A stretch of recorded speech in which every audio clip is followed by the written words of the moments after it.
Hamas और Israel में घमासान की जंग जारी है और अमेरिका पुष्टपनाही में इसराइल फ़लस्तीनियों पर जुल्म के पहाड़ तोड़ रहा है।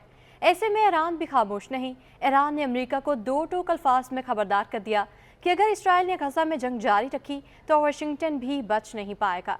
गैर मुल्की मीडिया के मुताबिक जुमेरात के रोज़ अक़वाम मुत्तहिदा में ईरान के वज़ीर ख़ारजा हुसैन अमीर अब्दुल्लाहान ने कहा कि फ़लस्तीन में नस्ल कुशी का इंतज़ाम करने वाले इन अमरीकी सियासतदानों से साफ कहता हूँ कि हम खित्ते में जंग की तौसी का खैर मकदम नहीं करते, लेकिन अगर गजा में नस्ल कुशी जारी रही तो वाशिंगटन भी इस आग से नहीं बचेगा। ईरान के वज़ीर ख़ारजा ने कहा कि हमास ने ईरान से कहा है कि वो इसराइल के शहरी यरगमालियों की रिहाई के लिए तैयार है, लेकिन साथ ही हमास ने यह भी कहा कि दुनिया को इसराइली जेलों में कैद 6000 फ़लस्तीनियों की रिहाई के लिए भी दबाव डालना चाहिए।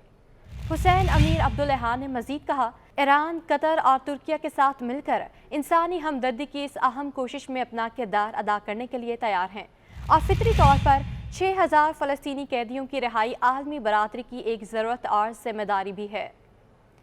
उधर हिजबुल्लाह ने भी अमेरिका और इसराइल पर वाज़ेह कर दिया कि वो डरने वाले नहीं। हिजबुल्लाह ने अमेरिका को पैगाम देते हुए कहा कि दुनिया के तमाम लड़ाका बहरी बेड़े भी आ जाएं तो हिजबुल्लाह को हमास की हिमायत से दस्तबरदार नहीं करा सकते।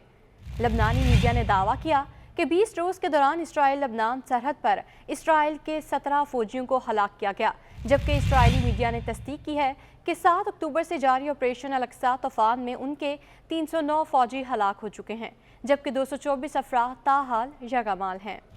हमास ने जुमेरात को भी इसराइल के शहर तल अबीब समेत मुख्तलिफ मकामात को रॉकेटों से निशाना बनाया। हमास और हिजबुल्लाह के हमलों के सबब 1.25 लाख से ज़ायद इसराइली आबादकारों को शुमाल से जनूब मुंतकिल होना पड़ा है। हमास ने इसराइल पे सबसे तवील मिसाइल हमला भी किया है। हमास ने गजा की पट्टी से 220 किलोमीटर दूर इसराइली शहर एलात को निशाना बनाया। हमास ने तवील फासले तक मार करने वाले मिसाइल अयाश दागने की वीडियो भी जारी की है।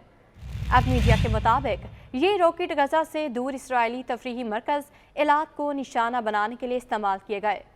इसराइली फौज ने इस रॉकेट हमले की मार इसराइल के बाहर वाले इलाके तक हुई तस्लीम की है।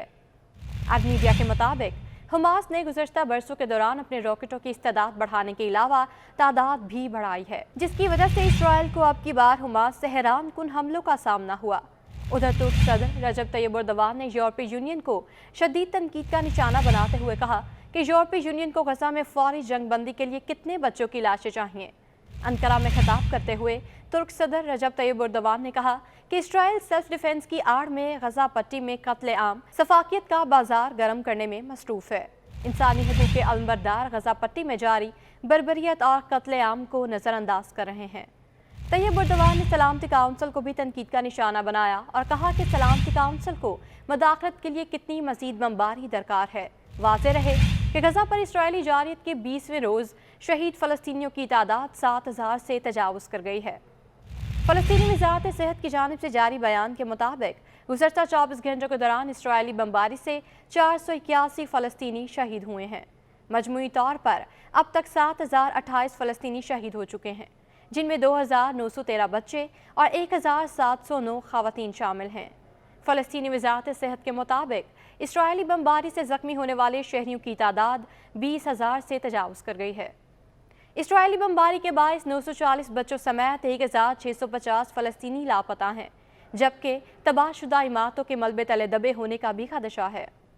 फ़लस्तीनी वज़ारत सेहत का कहना था कि इसराइली जारियत से अब तक 12 अस्पताल और 57 तिब्बी मराकज़ मुकम्मल तौर पर नाकाबिले इस्तेमाल हो चुके हैं।